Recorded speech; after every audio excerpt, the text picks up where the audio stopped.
सुनने वाली तमाम समातों को अस्सलाम वालेकुम। खान स्टूडियो से मैं हूं आपका मेज़बान गफ़ार अंजुम खान। आज हम गुफ्तगू करेंगे कि 1 मई यौम मज़दूर जो हर साल हम छुट्टी मनाते हैं उसके क्या मकासद हैं। बहुत कम लोग जानते हैं कि ये सरकारी छुट्टी क्यों की जाती है। यौम मज़दूर या लेबर डे ये क्या है, इसका तारीख़ी पस मंज़र क्या है। 1 मई न सिर्फ पाकिस्तान में बल्कि दुनिया भर में यौम मज़दूर के हवाले से मनाया जाता है। आपको बताते चलें कि सन 1882 शिकागो में मज़दूरों की तंजीमों ने अपने हकूक़ के लिए अलम बगावत बुलंद किया। साल की मेहनत के बाद आखिरकार वो दिन आ ही गया कि 1 मई को आपके मुतालबात तस्लीम कर लिए गए। इसके लिए उन्होंने कई जानों की कुर्बानी दी, कई माली नुकसानात उठाए और उसके बाद हुकूमत वक्त ने बिलाखिर उनके मुतालबात को तस्लीम किया। 1882 को तस्लीम होने वाले मुतालबात यौम मज़दूर आखिरकार पाकिस्तान में भी 1972 में आके तस्लीम कर लिए गए। पूरी दुनिया में मज़दूरों के हकूक़ के लिए तकरीबात का इनकाद किया जाता है, सेमिनार किए जाते हैं और बुलंदो बाला दावे किए जाते हैं, जबकि हकीकत के बरक्स है। वो सेमिनार, वो तकरीबात जो मज़दूर के हकूक़ के लिए मनाई जाती हैं, उन तकरीबात में मज़दूर का दाखिला भी बंद होता है। एक आम आदमी, एक आम मज़दूर वहाँ जा ही नहीं सकता। सियासतदान और अफसरान मज़दूरों के हकूक़ के नाम पे तकरीबात का इनकाद करते हैं। जो लोग हमारे चैनल पे नए हैं, सबसे पहले खान स्टूडियो को सब्सक्राइब कर लें, बेल आइकन को दबा दें ताकि हमारी तमाम वीडियो आप तक बर वक्त पहुँचे। और हमें ज्वाइन करेंगे सबसे पहले सैयद साजिद मेहदी नसीम। आप मेंबर कौमी असम्बली हैं, MNA हैं पाकिस्तान मुस्लिम लीग नून के। उनसे गुफ्तगू करते हैं कि इस बारे में उनका क्या तजज़िया है और वो क्या ख्यालात रखते हैं। आइए चलते हैं उनके पास। वीडियो लाइन पे मौजूद हैं मेरे साथ सैयद साजिद मेहदी नसीम। अच्छा जी, आज यौम मज़दूर है। लेबर डे के लिए मज़दूरों की बेबहा कुर्बानियों के बाद उनको कामयाबी हुई और कुछ हद तक उनको हकूक़ जो हैं वो कानून का हिस्सा बने, तो उनकी कुर्बानियों पे और लेबर डे के हवाले से क्या ख्यालात हैं आपके? बिस्मिल्लाहिर्रहमानिर्रहीम। यौम मई ये हमें एक जद्दोजहद का दिन है। ये आज वाले दिन मज़दूरों ने अपने हुकूक़ के लिए जो जहद शुरू की, अपना खून दिया और आज उनकी याद में हम ये यौम मई मनाते हैं। उनकी कुर्बानियों ने आज मज़दूरों को ज़ुबान दी है। उससे पहले कोई बात ही नहीं कर सकता था कोई, और आज उनकी जहदोजहद की वजह से मज़दूरों की इज़्ज़त भी है। और गवर्नमेंट भी इस सिलसिले में अब देखें ना, मज़दूर की कम से कम उन्होंने अब वेजेस 32,000 कर दी है। मैं कहता हूँ ये भी कम है, लेकिन हमारे बेरोज़गारी, हमारे जो हालात हैं मुल्क के, उनको देखते हुए मैं कहता हूँ ये भी होनी तो चाहिए कम से कम 50,000। 50,000 से कम तो किसी का भी गुजारा मुश्किल है। गरीब ये 2-3 हों एक घर में मज़दूर, तो वो चाहे अब चूल्हा जला लें, नहीं तो 50,000 में चूल्हा नहीं चल सकता है। और इस ये जद्दोजहद जो है ना, ये हमारे, चूँकि हम तो तरक्की पज़ीर मुल्क हैं, हमारा मुल्क तो बहुत पीछे है, बहुत ज़्यादा पीछे है। यहाँ मज़दूरों को वो हुकूक़ मिल ही नहीं रहे जो उनको देने चाहिए थे, उन्हें चाहिए थे। देखो जी, वैसे हम तो इस्लाम से भी हटते जा रहे हैं। इस्लाम से भी हमने तो कभी भी उसे सबक नहीं लिया। हालांकि इस्लाम में ये है कि मज़दूर को उसका पसीना खुश्क होने से पहले पेमेंट की जाए। यहाँ मज़दूर बेचारे परेशान फिरते हैं और यहाँ इतनी बेरोज़गारी हो गई है। तो मैं खराज तहसीन पेश करता हूँ उन्होंने जो नई कुर्बानियाँ दी हैं, और आइंदा के लिए मेरे मज़दूरों भाई हैं। अच्छा, जहाँ मज़दूर ना, वो मुल्क तरक्की भी नहीं कर सकता। असल काम तो लेबर क्लास करती है, बाकी तो करवाने वाले होते हैं। हाथ से काम मज़दूर करता है, कोई काम भी आप ले लें, हर काम मज़दूर ने करना है। और मैं कहता हूँ काबिल तहसीन है, हमें उनकी हर मुमकिन मदद करनी चाहिए। अच्छा जी, आपकी हुकूमत है और आप मौजूदा हुकूमत के MNA हैं, तो जब से आपकी हुकूमत आई है तो आपने मज़दूरों के हकूक़ के लिए क्या इक़दाम किए हैं? भाई सच्ची पूछें, जब से हम आए हैं हमारे किसी ने पाँव तो लगने दिए। आपके सामने ही है यार, सूरत हाल सारी है। कोई ये हुकूमतें उस वक्त, बेटा आप जैसे आया है हम आए हैं, आप यकीन करें वैसी आप कहते हैं ये इकॉनमी डूबी हुई हमें मिली है। देखो हमारे वज़ीर आज़म साहब आपको कई दफ़ा कह चुके हैं और मैं ये हकीकत भी बताता हूँ, वो पब्लिक में कहते हैं कि मैंने अपनी ज़ात और जमात को कुर्बान किया मुल्क के लिए, मैंने सियासत को, अपनी मुस्लिम लीग की सियासत को ख़त्म कर दिया है सिर्फ मुल्क बचाने के लिए। मुल्क पहले है, मुल्क बच गया तो हम भी बच गए, सियासत भी बच गई, आज जाओ तो कल आ जाएंगे, लेकिन मुल्क उन्होंने बचाने की कोशिश कर रहे हैं, अभी भी हाथ पांव मार रहे हैं, सही तरीके से मुल्क अपने उस पर नहीं आया। तो आप दुआ करें इंशाअल्लाह ताला हमारा मुल्क डिफ़ॉल्ट से भी बच जाए और थोड़ा सा मुस्तहकम हो जाए तो इंशाअल्लाह ताला। शाह जी बहुत शुक्रिया, आपने खास स्टूडियो के लिए वक्त निकाला। तो प्रोग्राम को आगे ले चलते हैं। इस वक्त हमारे साथ वीडियो लाइन पे मौजूद हैं मोहतरमा फ़रा अज़ीम ख़ान। आप एक सियासी और समाजी शख्सियत हैं, इनसे गुफ्तगू करते हैं। जी बहुत शुक्रिया मोहतरमा, आपने हमें वक्त दिया। बताइएगा कि यौम मज़दूर लेबर डे के हवाले से आप क्या कहना चाहेंगे? 1 मई 1972 ये वो दिन है जिसमें पहली लेबर पॉलिसी पाकिस्तान में आई। तो आप ये देखें कि लेबर डे 1882 से मनाया जा रहा है और पाकिस्तान में ये 1972 में इस बात को समझा गया कि लेबर की यानी कि मज़दूरों के भी कोई राइट्स हैं, और वो भी उन मज़दूरों के राइट्स दिए गए जो कि इंडस्ट्रीज़ में काम कर रहे थे, जबकि मज़दूर तो हर तबके में काम कर रहा होता है। आप देखेंगे कि ज़राअत में मज़दूर काम कर रहा होता है, कंस्ट्रक्शन का बिज़नेस है मज़दूर काम कर रहा होता है, आपकी सब्ज़ मंडी है उसमें मज़दूर काम कर रहा होता है, आपका रेलवे स्टेशन है उधर मज़दूर काम कर रहा होता है। आप जिस तरफ भी निगाह उठाएंगे आपको अपने चारों तरफ मज़दूर काम करते हुए नज़र आएंगे। अनफॉर्चुनेटली सिवाय इंडस्ट्रियल लेबर के अभी तक हमारे पास कोई पॉलिसी नहीं है जो कि इन मज़दूरों का ख्याल कर सके। अच्छा, अब हम ये भी देख रहे हैं कि जैसे जैसे वक्त गुज़रा है लेबर पॉलिसी में इम्प्रूवमेंट आने की बजाय बल्कि आहिस्ता आहिस्ता लोग लेबर राइट्स भूलते जा रहे हैं। अब लेबर राइट्स क्या होते हैं? ये वो राइट्स होते हैं कि जो कि मज़दूर को उसको जीने का हक़ देते हैं और उसके या आप ये कह सकते हैं अगर खुदा न खास्ता कोई हादसा पेश आ जाए जिस वक्त वो मज़दूरी कर रहा हो तो वो प्रोटेक्शन मिलती है, सोशल सिक्योरिटी की प्रोटेक्शन मिलती है और इसके साथ साथ उसके ख़ानदान को सेहत की सहूलियात भी मिलती हैं। आप पाकिस्तान में रहते हैं मेरी तरह और आपको बाखूबी ये अंदाज़ा है कि इस किस्म के कोई हकूक़ हमारे मज़दूर तबके को हासिल नहीं है। दुख की बात यह है कि अगर आप शहरों में देखें जहाँ पे कंस्ट्रक्शन का बहुत ज़ोर है तो आप देखेंगे कि जून जुलाई अगस्त की गर्मियाँ जब सूरज सर के ऊपर होता है और इंसान पसीने से शराबूर होता है तो ये मज़दूर पता नहीं कितने मन की ईंटें अपने सर पे उठा के काम कर रहे होते हैं। इसके साथ साथ आप ये भी देखेंगे कि इन मज़दूरों की सेफ्टी के लिए भी कोई हमारे पास इंतज़ाम नहीं है।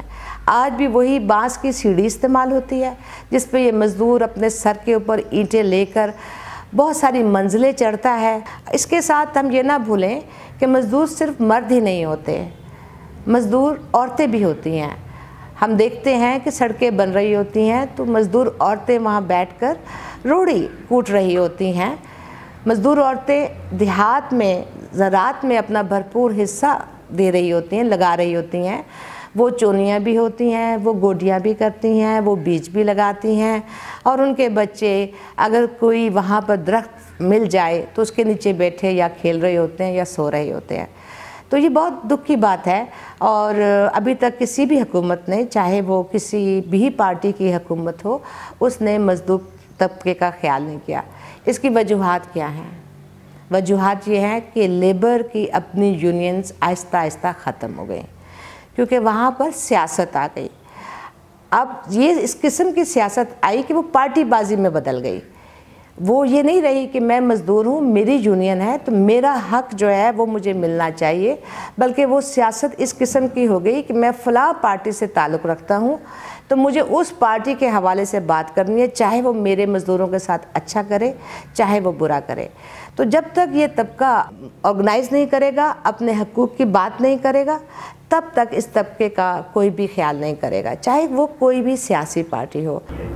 आप क्या समझते हैं कि वो कौन सी हुकूमती पॉलिसियाँ हैं जिससे मजदूर के हालात बेहतर हो सकते हैं, उनको फ़ायदा हो सकता है? पॉलिसीज़ तो बहुत बनती हैं, क्योंकि हर हुकूमत आती है वो पॉलिसी बनाती है, पॉलिसी चेंज कर देती है कि मज़दूरों के हालात बदले कोई नहीं है। तो अगर हालात ही नहीं बदल रहे उन पॉलिसीज़ से, जो कि इस वक्त पॉलिसीज़ आप कह लें कि इन सालों की पॉलिसीज़ हैं, तो उन पॉलिसीज़ का फ़ायदा क्या है? ऐसी पॉलिसी का कोई फ़ायदा नहीं है जिससे किसी के हालात ना बदलें। आप एक छोटा सा काम कर सकते हैं कि आप ये कह दें कि आज के बाद से मज़दूर की डेली वेज इतनी होगी। आप एक डेली वेज मुकर्रर करें और इम्प्लीमेंट कराएं उसको। आपके पास एडमिनिस्ट्रेशन है, आप उसके ज़रिए उसको इम्प्लीमेंट करा सकते हैं। दूसरा, आप ये अहद कर सकते हैं कि जो इंडस्ट्री में लेबर कॉन्ट्रैक्ट पे काम कर रही है उसको हम रेगुलाइज करेंगे, तो वो आप करा सकते हैं। मीडिया भी अब एक इंडस्ट्री है ना जी, आप मीडिया में देख लें कितनी बड़ी बड़ी बातें हो रही हैं, सेमिनार्स होंगे, टॉक शोज़ होंगे, मेहमान आएंगे, मेहमान जाएंगे। तो क्या मीडिया में जो लोग काम कर रहे हैं वो भी तो लेबर क्लास से ताल्लुक़ रखते हैं? उसमें कैमरामैन भी हो सकते हैं, उसके अंदर रिपोर्टर भी हो सकते हैं जो डेली वेज पे काम कर रहे हैं। वो क्यों डेली वेज पे काम कर रहे हैं, जबकि हमारे पास एक लेबर पॉलिसी मौजूद है कि 3 महीने से ऊपर किसी भी इंडस्ट्री में कोई लेबर काम करेगी तो उसको रेगुलाइज किया जाएगा, तो उस पर इम्प्लीमेंटेशन होनी चाहिए। और बहुत शुक्रिया, आपने मेरा वक्त दिया, मैं आपका शुक्रिया अदा करूँगा। शुक्रिया आपका कि आप मेरे दिल की बात पूछने की कोशिश की, जो मैंने कोशिश किया कि आपको ऑनेस्टी के साथ, ईमानदारी के साथ आपके साथ अपने दिल की बात शेयर करूं। बहुत बहुत शुक्रिया। नाज़रीन, ये थे मोहतरमा फ़रा अज़ीम साहबा जो कि अपने ख़यालात का इजहार कर रहे थे। तो आइए आगे चलते हैं। इस वक्त स्टूडियो में हमारे साथ वीडियो लिंक पे मौजूद हैं हमारे खान स्टूडियो के तजज़िया निगार मुनव्वर हुसैन रजाना। उनसे भी गुफ्तगू करते हैं कि उनका क्या तजज़िया है। सबसे पहले तो आपका बहुत शुक्रिया मुनव्वर, आपने वक्त दिया और आप स्टूडियो में तशरीफ़ लाए। बताइएगा कि ये लेबर डे जो यौम मज़दूर है ये किस लिए मनाया जाता है, क्या मकसद है, क्यों मनाया जाता है? बिस्मिल्लाहिर्रहमानिर्रहीम। सबसे पहले तो आपका शुक्रिया जी, आपने मुझे इस मौजू पे आज मदऊ किया। तो जैसा कि आज 1 मई जिसको यौम मज़दूरा का नाम दिया गया है, पूरे मुल्क में आज ये दिन जो है वो मनाया जाता है। और इस मौका पे चूँकि मैं अगर ये कहूँ कि आज मेरे समेत जो काम करने वाले अफराद हैं उनका ये दिन है, तो इसमें कोई गलत नहीं होगी, कोई दो राय नहीं होगी, क्योंकि हम भी एक मजदूर तबका हैं। लेकिन हकीकी मायनों में जो मजदूर है उसको तो इस दिन का पता ही नहीं है। क्योंकि देखें, अगर आज के दिन आप बाहर निकलें और जाकर आप देखें तो मुल्क का कोई भी ऐसा शहर नहीं होगा, कोई भी ऐसा इलाका नहीं होगा जहां पे आज के दिन भी आपको मजदूर जो है वो मजदूरी करते हुए नजर ना आए।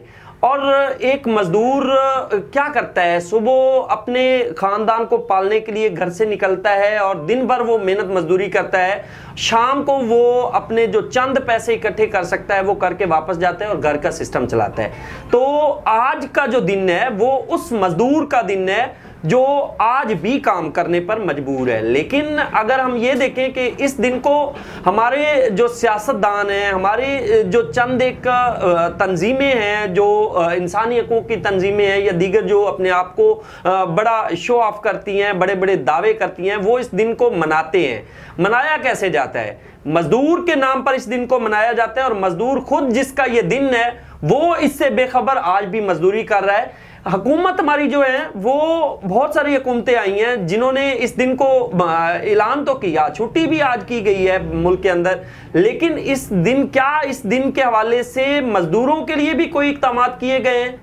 ये एक लम्हा फिक्रिया है मौजूदा हुकूमत वक्त के लिए, और इससे पहले जो हुकूमतें गुजरी हैं उनको भी इस तरफ सोचना चाहिए था कि क्या हम हकीकी मायनों में मजदूरों के लिए कुछ कर रहे हैं। इस सवाल का जवाब किसी के पास भी नहीं होगा। और जो मजदूर है आज खास तौर पर छोटे छोटे बच्चे, जब मैं आज सुबह घर से निकल रहा था तो मैंने देखा कि एक वर्कशॉप पे एक छोटा सा बच्चा जिसके स्कूल जाने की उम्र है वो काम कर रहा था। और इसी तरह अगर आप आज के दिन किसी भट्टे पे चले जाएं, किसी वर्कशॉप पे चले जाएं, कहीं भी चले जाएं, आपको इस सख्त गर्मी के बावजूद मजदूर मजदूरी करते हुए नजर आएगा। और उस मजदूर का दिन हमारे जो अफसरान हैं, हमारे जो हुकूमती नुमाइंदे हैं वो मना रहे हैं। और इसकी मुराद कौन ले रहा है इस दिन की?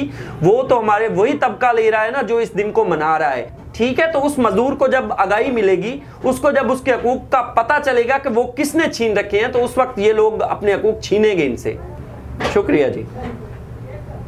तो प्रोग्राम को आगे ले चलते हैं। बिनते हवा फाउंडेशन की चेयरपर्सन नुसरत गुलजार एडवोकेट, वो भी अपने ख्यालात से नवाजेंगे। पाकिस्तान समेत दुनिया भर में आज लेबर डे मनाया जा रहा है। मैं सलाम पेश करती हूँ उन तमाम मेहनत कशों को जिन्होंने अपने हकूक के लिए लड़ाई की है और अपने हकूक के लिए खड़े रहे हैं। मुझे फख्र है इस बात पे कि मैं एक मेहनत कश की बेटी हूँ। फरमाने पाक है, अलकासिबु हबीबुल्लाह, हाथ से रोजी कमाने वाला ही अल्लाह का दोस्त है। और इन्हीं लोगों को ही अल्लाह का दोस्त कहा गया है जो अपने बच्चों के लिए, अपने घर वालों के लिए मेहनत करते हैं और उनके लिए रिज़्क़ हलाल कमा के लाते हैं।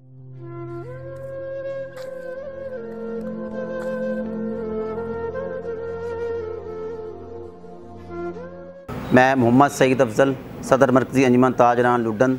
सबसे पहले तो मैं खान स्टूडियो का शुक्रिया अदा करना चाहता हूँ कि उन्होंने एक दफ़ा फिर मुझे मौका दिया है।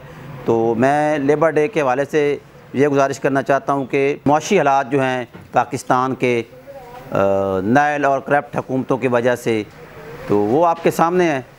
तो मैं बतौर नुमाइंदा ताजरान, सबसे पहले तो मैं जो शॉपकीपर्स हैं, अच्छे कारोबारी हजरात हैं जिनके पास मज़दूर, शागिर्द और स्टाफ काम करता है, उनसे मैं रिक्वेस्ट करना चाहूँगा कि आप इनका जिस तरह ज़रूरियात का आपको अंदाज़ा है उसके मुताबिक इनका बच्चों का ख्याल रखें, अपने स्टाफ का ख्याल रखें और अपने इर्द गिर्द जो मुआशी हालात हैं उसको देखते हुए जो इर्द गिर्द आपके पड़ोस में हैं, फैमिली में हैं जो बंदे डिज़र्विंग, आप उनका ख्याल रखें, उनको जायज़ और माकूल उनका जो हक़ है वो उनका अदा करें। तो ये मज़दूर ही हैं जो किसी भी शोबे में काम करते हैं तो हमारे मामला सीधे होते हैं। तो मैं एक दफ़ा फिर खान स्टूडियो का शुक्रिया अदा करता हूँ कि उन्होंने इस दफ़ा फिर इस मौके पे भी एक डॉक्यूमेंट्री का एहतमाम किया। तो मैं अपनी बात का अख्ताम इस शेर पे करूँगा, जबर सह लेता हूँ, मजबूर हूँ मैं, मेरा मतलब मज़दूर हूँ मैं। शुक्रिया।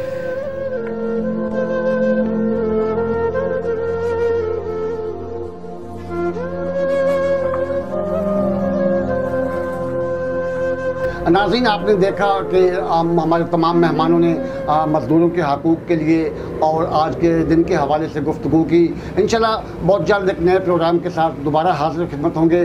जब तक के लिए इजाज़त दीजिए। अल्लाह हाफ़िज़।